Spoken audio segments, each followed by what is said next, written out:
Hello, everyone. Thank you so much for joining me for WLBT Plus. My name is Kara Shirley, and I am your digital news desk host, going to give you some updates on some stories that have happened over the weekend, things that happened that we've gotten updates on today, as well as maybe a few updates on some national stories, things like that. We're also going to be speaking with our first alert weather team in just a little bit to get a look at our forecast for today, the rest of the day, and as we move forward in the week. If you are joining me here on Facebook, thank you so much for joining us. You can always watch this on our website, WLBT.com. You can download our news app and watch it there as well, or you can go to our YouTube page and also watch it there. If you have any questions or comments as I go through the stories today, I would love to hear from you and love to be able to talk with you and maybe see some of your thoughts on some of those stories, or if there's any additional questions that we can answer for you. I would love for you to be able to do that. So we're going to jump right into it today. Well, actually, no, we're not. What we're going to do first is we're going to take a look outside over our Ridgeland sky cam, courtesy of Renaissance, and it really is a beautiful day today. Looking out, we've got the big puffy white clouds, lots of sun, lots of traffic. But if you have a chance, make sure you get outside and enjoy some of this great weather that we are having. And of course, like I said, we will learn more what our forecast holds as we go forward in the newscast, talking with Ashley in just a little bit. So the first story that we're going to talk about today is a very sad situation that happened. One juvenile is dead and two others were hurt after police say they stole a vehicle in Jackson and crashed. So it happened around 8 o'clock Saturday morning. Officers received a call that a brown Kia SUV had been stolen from a home on Dorgan Street in Jackson. Then around 11, they received a call about a wreck on Benwood Drive. When they arrived there, they found 3 black male juveniles lying on the ground. One was unresponsive, and he later died. And the vehicle that was involved in the crash was identified as the one that was reported stolen earlier, the brown Kia SUV. Now, the victims the victims of the crash, their identities have not been released yet. I suspect because they are juveniles and they probably will not release that information. But as we get more updates here into WLBT, we will pass that information along to you.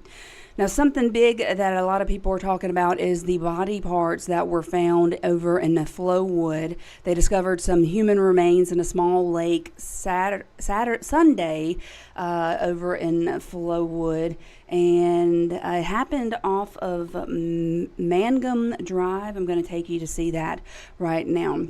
So this right here, if you look on your screen, this is Mangum Drive, and this is the area, the lakes, small lakes, where the body parts were found. Flowwood Police Chief Eric Zetterholm says that a group of kids were fishing there, that it is a area that is has a very big no trespassing sign, no trespassing area, but the kids were fishing there and they pulled up a human leg from the knee down with a sock on it. The videos that you're seeing on your screen right now, that is from today when we went out there, and there were more bones found in the lake today. The chief says that the leg that was found is mostly bone, which suggests that it's probably been in the water for a while. The Rankin County coroner, will be taking the body to the medical examiner's office. They will start the DNA process. And of course, we here at WLBT will keep you updated as more information comes available. Make sure you tune into our later newscast because we will have the updates on that there. A apartment shooting happened in Ridgeland, and NBI is investigating it. It's actually an officer-involved shooting. Happened over the weekend at the apartment complex in Ridgeland, and that apartment complex is the Ridgeland Place Apartments. This is where the apartment complex is, right here off of William Boulevard. As I pull out, you can see we've got the res right here. Come down so you can see where it is in relation to downtown Jackson. Downtown Jackson is down here towards the bottom of your screen, maybe a little bit to the left, and the apartment complex is up here right below the res. So the police chief, Brian Meyer, says that 28-year-old Keith Anna Cortez Starks of Canton was shot. He is in the hospital still, but is listed as stable. He now faces charges for domestic violence, aggravated assault, and aggravated assault on a police officer. So this happened just after 9 Saturday night. Police were called to the Ridgeland Place Apartments for a domestic dispute, and the chief says that someone fired at the police and they returned fire. This video that we have on the screen right now is from Saturday night. The police chief also says that after the standoff, Starks was found bleeding from the chest and he was taken to a hospital. As I said earlier, he is listed in stable condition, but he is still in the hospital, and he faces charges of domestic violence, aggravated assault, and aggravated assault on a police officer. So we told you several weeks ago about the Canton teenager who went to Nicholas Middle School, and they reported that she was assaulted by the school resource officer there. That was on April the 4th that happened. Well, their attorney, Carlos Moore, has said he is representing the family, and says that they're going to have a hearing in Madison County Circuit Court on May 21st. Now, the child, she's 15 years old. Her name is Cantana Francois.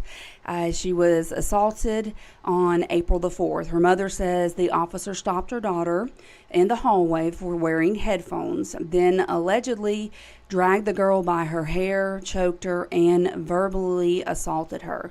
The mother also claims that there is video evidence of that, but she says the school will not let her see it. Now, we will follow this case and we will keep you updated on it as more information comes available. I'm sure that we will be there that day, May 21st, for the court hearing, or at the very least, make sure that we have updates on that for you guys. Keep tuned in here to WLBT Plus so that we can bring you that information as we get it here to us. We told you last week about the Levis plant that is going to be closing in the Gluckstadt area.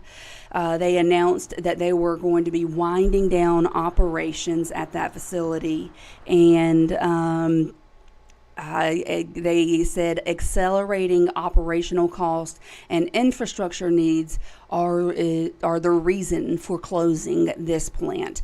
They employ approximately 480 people at this location. So Joey Deason, he's the executive director of the Madison County Economic Development Authority. He told Madison County leaders today that they've already received numerous calls from many employers, and they've also received calls from some companies that are looking at the building.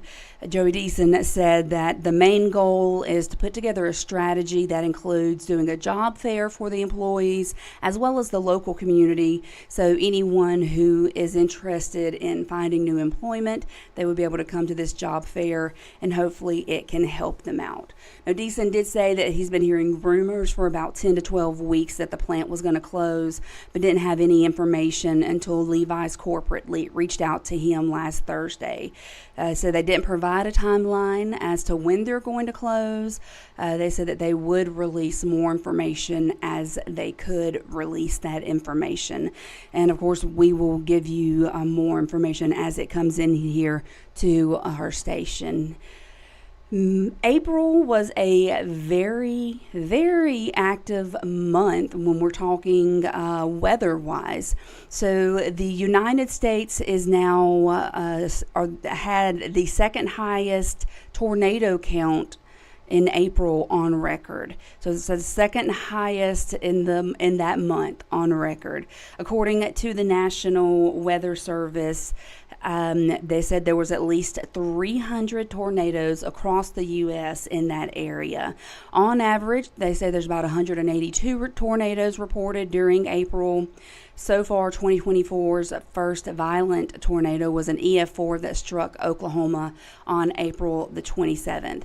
And during the last week of April, there was more than 100 tornadoes reported.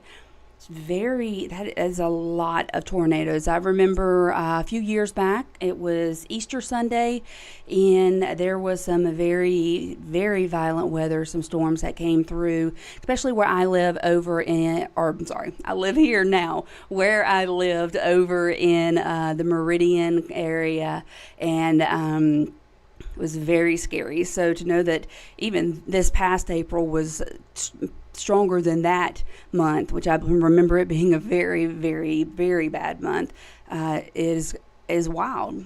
So the National Weather Service says that April is the third most active severe weather and tornado month of the year. So that makes perfect sense in this area of the country, just because of the Gulf moisture and the time or the year changing, season changing, things as that. So we're going to take a really quick commercial break, and we're going to come back with an update from our meteorologist with our First Alert weather team. I will be right back. Stick around. WLBT Morning News gets you ready for what's happening outside your door. Taking a look at our First Alert radar this morning. WLBT Morning News is where you'll find Mississippi's most accurate forecast and how to prepare for news that will impact your day. Breaking news overnight. And it's happening right now in Jackson. On your side with WLBT First Alert weather and anything you need to know for a day with no surprise. WLBT Morning News gets you ready for what's happening outside your door. Taking a look at our First Alert radar this morning. WLBT Morning News is where you'll find Mississippi's most accurate forecast and how to prepare for news that will impact your day. Breaking news overnight. And it's happening right now in Jackson. On your side with WLBT First Alert weather and anything you need to know for a day with no surprises. Start your day with WLBT Morning News. Weekday mornings from 4:30 to 7 and streaming on the WLBT News app. WLBT is Mississippi's most trusted station during severe weather. And we are back. We have Ashley Civic here with us. She is with our First Alert weather team to give us a update on our forecast. What are we looking like outside right now? Well, it's definitely hot and humid, and we're starting to see those partly cloudy skies. Temperatures already sitting in the mid 80s for us this afternoon. We're still going to have that chance for an isolated shower or two. We're going to continue to see the summertime-like weather pattern set up over the next couple of days. We'll be approaching that 90-degree mark by Wednesday afternoon. Now, this is all going to be ahead of our next storm system. I want to give you that first alert on our next chance for some more widespread showers and storms. That will be moving in Wednesday night and into Thursday morning. So we're looking at the perfect, typical summertime weather right now. It's definitely very hot and humid, that's for sure. Yes, it is. It's very hot and humid in here, too. Yes. So you said we possibly have some severe weather moving in. What is that going to look like for us? So moving into Wednesday night and into Thursday morning, our next frontal system is going to be moving in just off from the west. Most of this stronger parts of this system is going to be more up to our north. However, we do have a marginal risk, which is a level 1 out of 5 for the potential of some strong to severe storms, covering a good portion of us, a few of our counties under that slight risk, which is a level 2 out of 5. And the main threat's really going to be some some gusty winds and hail, but we can't rule out an isolated tornado as well. So timing this out a little bit more closely for you. Wednesday afternoon, really just looking at an isolated chance for some showers just ahead of that front, but then Wednesday night and into Thursday morning, that's when we'll be seeing that main part of the system move on in. Could bring some disruptions to your Thursday morning commute before that moves on out, and we should just be left with a few light to moderate showers on Thursday and for your Friday morning before some drier weather sets up heading into this weekend. So we're going to have the drier weather for the weekend, which is good. Yes. Which is good, but that looked pretty serious. Very bright pops of color in that. Yes, and it's very important to make sure to stay weather aware. There are still some uncertainties in terms of impacts and the exact timing of this system, but we should get a more clear picture as we head into the next couple of days, and our high resolution models can get a better handle of what we can expect heading into, again, Wednesday night and into Thursday. So, of course, and you can always download our First Alert weather app. I have the QR code right here on the screen, so you can check it out, download, and that's going to be one of the best ways for people to stay updated on this weather system. Yes. So, but the weekend is looking good, though. Yes, the weekend's actually looking very nice. We are going to see a big drop in our temperatures. Right now, we're sitting in the 80s. We'll be almost 10 degrees cooler heading into this week, and we'll be looking at mid-70s for our highs Friday into Saturday, Sunday, even for the start to the following Monday. So it's definitely going to be a lot cooler, not as humid. So if you have any outdoor weekend plans, I know Mother's Day is coming up. It's going to be a very nice weekend to enjoy some outdoors. It is definitely, especially when you look at, we have on Wednesday that chance of 90, which, you know, just makes me want to cry. Yes, and I'm not ready for the 90s yet, but it is coming. It is coming. It is coming, and that means going to have more humidity, which means you're going to have more hairspray. Absolutely, going to need that hairspray. Like yes, that. more setting spray. Exactly. All of the things. All of the Yes. things. Well, at least we're going to have a nice, cool weekend, even though we do have that little chance of severe weather. But like I said, I know the First Alert weather team's going to be there Yes. to keep a look out for us all and let us know about it. We'll continue to keep you updated, and we'll be with you through all of those updates over the next coming days. Thank you so much, Ashley. We're going to take another quick commercial break. When we come back, we're actually going to be talking about the governor has proclaimed Hurricane Preparedness Month. Actually, I know you're probably looking very much forward to hurricane season. It might be a pretty active season, but Yeah, we will see, and we will be back in just a moment. WLBT Morning News gets you ready for what's happening outside your door. Taking a look at our First Alert radar this morning. WLBT Morning News is where you'll find Mississippi's most accurate forecast and how to prepare for news that will impact your day. Breaking news overnight. And it's happening right now in Jackson. On your side with WLBT First Alert weather and anything you need to know for a day with no surprises. Start your day with WLBT Morning News. Weekday mornings from 4:30 to 7 and streaming on the WLBT News app. I'm in pain. Real people. It should be terrifying to all of us. It's dangerous. Real problems. I mean, that's unacceptable. How can we work to change things? Real life solutions. Investigate TV Plus. Watch weekdays at 2:30 on WLBT. WLBT Morning News gets you ready for sudden weather changes. Taking a look at our First Alert radar this morning. It's where you'll find Mississippi's most accurate forecast and the only station giving you a 10-day weather prediction, not just 7. Going to zoom into the Jackson Metro so you know what to expect as you head out the door this morning. WLBT First Alert Weather is Mississippi's most accurate forecast from Mississippi's most trusted station. Start your day with WLBT Morning News. Weekday mornings from 4:30 to 7 and streaming on the WLBT News app. And I am back. Hello, everybody. Again, my name is Kara Shirley. I am the digital news desk host here for WLBT Plus. It is our new digital streaming channel. You can always find me here weekdays at 1 o'clock online. You can also watch us on Facebook. Join the conversation there. You can watch us on YouTube. And we're going to be adding some more platforms that you can check us out on.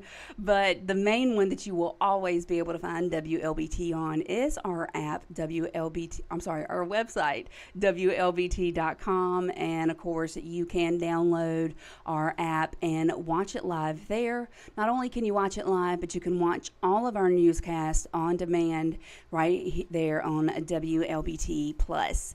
So I spoke to Ashley just a moment ago about the forecast, about what we're looking at. Got a great weekend ahead of us, Mother's Day weekend, but we are going to have some rain in between now and then. Another thing that we got to prepare for is going forward into next month is when hurricane season starts. And Governor Tate Reeves did declare this as Hurricane Preparedness Week in the month of Mississippi. Lord have mercy. In the state of Mississippi.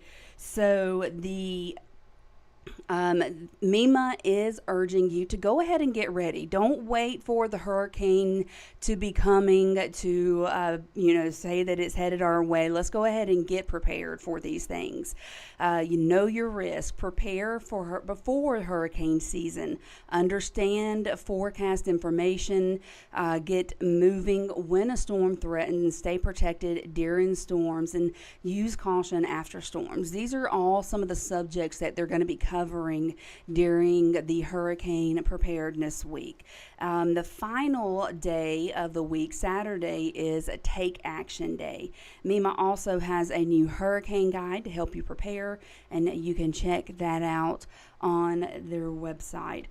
Also, talking about the Hurricane Preparedness Week, Stephen McCraney, he's the executive director of MEMA, and he was on the coast last week to meet with emergency leaders about how to respond when a storm does threaten our area. He says private partners also play a very pivotal role in disaster response. We're going to take it to him right now and hear what he has to say. We now have a business emergency operations center where we bring the private sector, those companies that already have logistics chains set up, they are already selling things to the public on a daily basis, and we had 81 of those during one of our last storms event that came and delivered and had things spot on. Now, as we said earlier, hurricane season does start on June the 1st and it runs through the end of November. Ashley said we could be looking at an active season. I hope not, but, our First Alert weather team here will definitely keep you updated on that. Now we're going to hear from Courtney and Jackson on the wrap-up of our legislative session. I'm going to go ahead and toss it over to her. You'd expect a passing grade from the party in power, right? I'll give us an A. But Democrats say they can't discount the things they did accomplish and the progress on other big issues. Probably a C. I give us a C today. And despite party lines, the big issues they point to overlap. Education, health care. I think that we can actually say that 80% of Mississippians are actually clamoring for the bills that we're talking about. Fully funded public education, Medicaid expansion, also clean initiative ballot. And those are the things that we keep talking about and that this administration seems to have appetite to do so. If we would have had a ballot initiative and passed a Medicaid expansion bill, I probably would have gave it an A-. We caught up with the Lieutenant Governor to get his take on the session. On education, there's a new funding formula, and it ended up being over a $200 million increase for education in Mississippi. They're putting some reforms in place for the state retirement system while leaving current benefits alone. And while there were multiple compromise offers for Medicaid expansion, it wasn't enough to get a bill sent to the governor. Disappointed in that. I'm not through with that. We'll be back on that issue. I'm sure all of us elected officials will hear from voters and constituents and taxpayers in the off seasons about where they are on these issues. I do think you saw a reflection from this past year's statewide elections reflected in the legislation that came out of the House specifically on this issue this session. And both parties seem pleased that there were substantive debates on issues like Medicaid expansion that have previously never come up for floor votes. So Courtney and Jackson there, and she is following that up today. We'll hear more on some of the reactions to the lack of Medicaid expansion, which is something that we've been talking about a lot here at WLBT. And of course, she will have more information for you, so make sure you tune in to our newscast later on today. We're going to move into some stories that have happened over in Alabama and around the state of Mississippi. First, we're going to look at a officer-involved shooting that happened down in Gulfport. And it says a person was shot by a Gulfport police officer, and he has now died. That's the latest information that we have received from the MBI, which is the Mississippi Bureau of Investigation. So we were told that Gulfport police responded to a stabbing that happened on Reed Avenue at William Bell Apartments on Saturday evening. An officer on the scene then got into a quote altercation with someone. That person was then shot by the officer and transported to the hospital where they died. Now, so far we know that if that person was if that person was involved in the stabbing or if the victim was taken to the hospital. Those are some of the questions that we are asking MBI today, but they told us that it is still under investigation, so we have not received any additional information. We will update you as we do, though.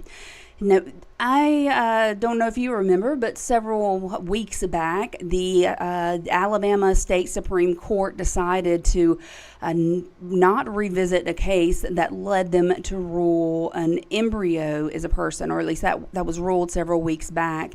And it's an update on the IVF or in vitro fertilization process. A lot of people were very scared and nervous about how if an embryo was ruled a person in the state of Alabama, would that affect their ability to get in vitro fertilization, or what would happen to the eggs should they no longer need them, because generally they are destroyed after the person has completed the IVF process if there are any eggs left.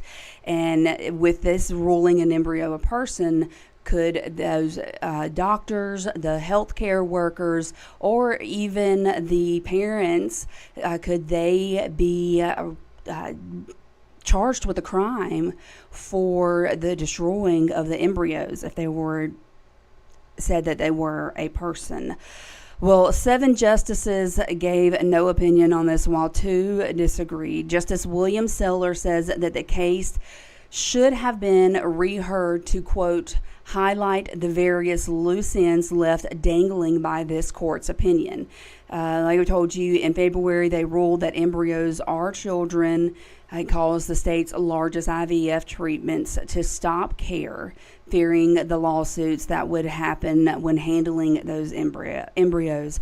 Now, 2 weeks later, state lawmakers passed a bill to provide immunity to patients and clinics during IVF services, but they chose not to revisit that, not to, tie up those loose ends on that, to make sure that there was no questions in the ruling.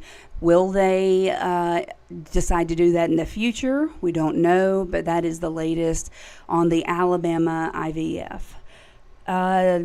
Now, I've mentioned several times how May is Mental Health Awareness Month, and there's an organization down on the coast that is looking to bring attention to youth mental health, which is such a very important thing. I think that maybe even just as much as we don't pay enough attention to adults and their mental health, children probably we don't pay nearly as much attention as we should to their mental health, because children are just as affected by mental health issues as adults are. But like I said, there is an organization on the coast that's looking to bring more attention to youth mental health, and we're going to hear from Is Jacoby Rivers, who is with our station down on the coast, WLOX, our sister station, and he has more information on this. So this is a way that the kids can gain social skills and also have a great time. This may look like an ordinary game of Uno, but to these children, it's a breath of fresh air. Building Behaviors Counseling Services is an LLC that specializes in both adult and children's therapy. But the organization uses a more hands-on approach with a child session. This is where Uno comes into play. So when we're working with them, we use a lot of interventions with manipulatives like Uno. And one of the things that Uno does is it helps give us a conversation piece where we can teach social skills, we can teach communication skills, we can teach, we can help with anxiety, we teach problem solving. Tanisha Phillips and Stephanie Burton are a part of the Building Behaviors Counseling Services. This is the second year they held an Uno tournament for children after finding it to be beneficial to them, especially those with autism. So it's accepting those kids that do have issues and allowing them to get the proper care that they need by seeing a therapist or going to a behavioral facility that they need to get those care that they need and get the therapy that they need. Both women say while May is dedicated to mental health, it takes a community to keep the conversation going, not only for the adults, but also for the children. It's extremely important, and what we're trying to do is to break the stigma of mental health and understanding that kids need to have that therapy as well, and understanding how to pinpoint and recognize when there is an issue and getting them the help that they need. Let's be cognizant of mental health awareness. We never know what people are going through, whether they're adults or whether they're children. And I think we should keep that at the forefront of our minds, that people are always affected by mental health. And let's just try to pour into them versus taking away, because we just never know. I love that. And like she said, we just never know. We do need to be very cognizant of mental health awareness. You never know what someone is going through. And if you are someone that is going through a mental health crisis and you need help, you can always call or text the number 988. That is the National Mental Health and Suicide Prevention Hotline. If you're not comfortable with talking with someone, you can text them and have a text conversation with them, but it's always so important to always reach out. I've said before, I'm very transparent with this. I am someone who has struggled with mental health issues my entire life, and when I finally learned the power and the freedom that is there from being able to reach out to someone and get help, it really did help to change the game for me.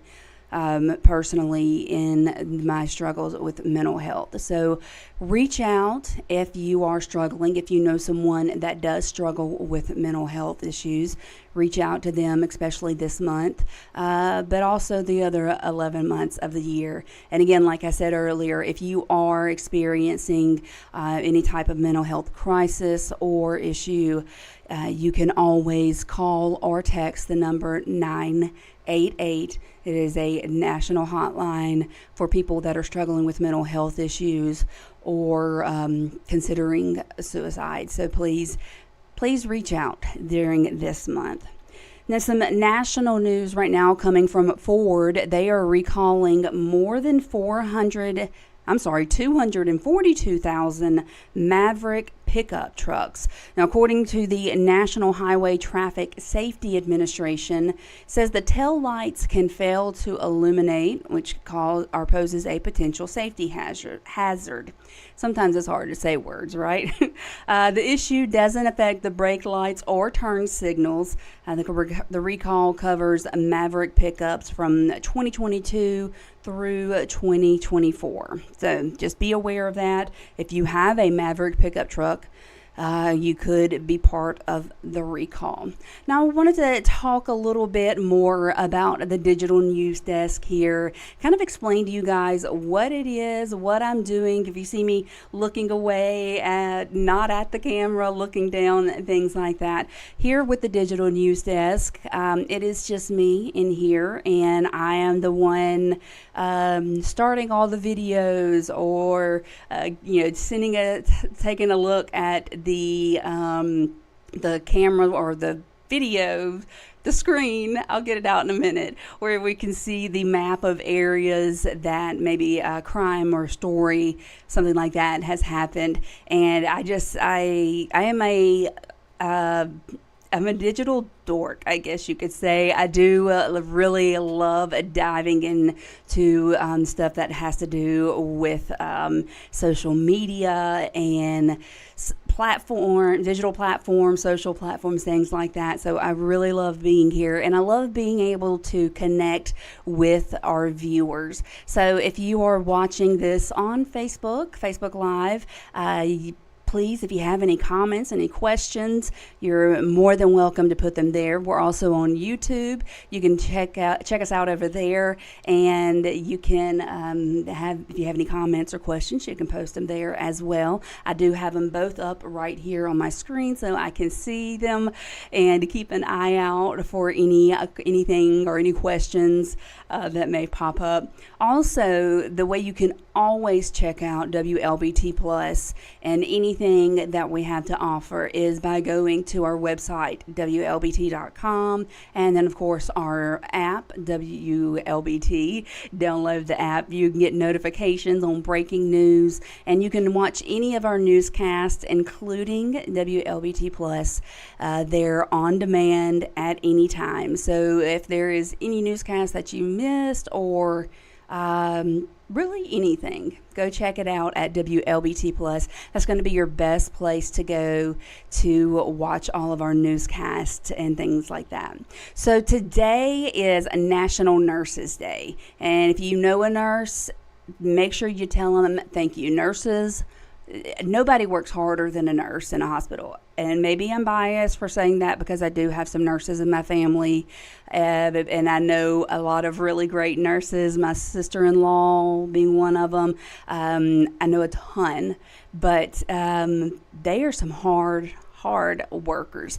Well, today Dunkin' Donuts is actually recognizing those hard working nurses by giving them a free medium hot or iced coffee as a special cup of thanks for all that the nurses do. You don't have to have an ID, no purchase is necessary, but it is only valid today, and you get one per guest. So if you know a nurse, take them for a cup of coffee at Dunkin' Donuts.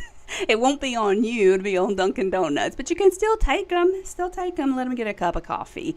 Well, I want to show you a couple of other things, some fun stuff that's happening here at WLBT that we have, you've probably heard about on our newscast, and one of those is our St. Jude Dream Home giveaway, and it's to benefit St. Jude's Children's Research Hospital. So the home is located in Flowood. It's a 4-bedroom, 3-bathroom home, about 2,400 square feet estimated. It's going to have an open concept kitchen, huge walk-in pantry, huge primary suite, a great closet space, great exterior landscaping, and entertaining place. And these the prizes for this will be given away here on WLBT on August 22nd. You can purchase a ticket to win this home for $100. You can purchase one ticket, you can purchase 10, you can purchase 100. It's up to you. You do what you want to do. We're certainly not going to stop you from purchasing more than one. But the good thing about this is when you purchase a ticket, it's doesn't just put your name in the hat for this dream home, but if you purchase your ticket by May the 10th, you are then eligible to win gas and groceries for a year, which is valued at $10,000. So right now you have 3 days, 10 hours, and 20 minutes to purchase your ticket to be eligible for the early bird prize. And of course, after that, you can purchase it just to win the home. Everybody is a winner in this situation, because even if you don't win the groceries or the gas or the home, you are still helping out St. Jude's Children's Research Hospital. They treat children all across the country, and parents, caretakers never receive a bill. They are not charged a dime. So by being able to help out St. Jude and then possibly win a free home, it's a win-win situation. So this home is located over in Flowood, and it's right off of Lakeland Drive in a new subdivision over there. You can check that out on WLBT.com. If you go to the top of our webpage, you'll see the little button that says St. Jude's Dream Home, and you will be able to purchase your tickets right there. Hurry up and go purchase them so you can also be registered for the early bird prize. Another thing that's happening with WLBT Plus is we're doing a Margaritas in May. We want to find out who has the best margaritas in Central and Southern Mississippi. So this is sponsored by Jackson Water. We did have a nomination round where people could go to their website and nominate their favorite restaurant. And starting tomorrow, we are going to be in the voting round. So you'll be able to vote this week, next week, and the week after. But the thing is, we're narrowing it down each week, right? So we got round 1 is this week, round 2 next week, and then round 3 is the week after that. That's the final round. So there's going to be a finalist testing here on Studio 3 on the 24th of this month.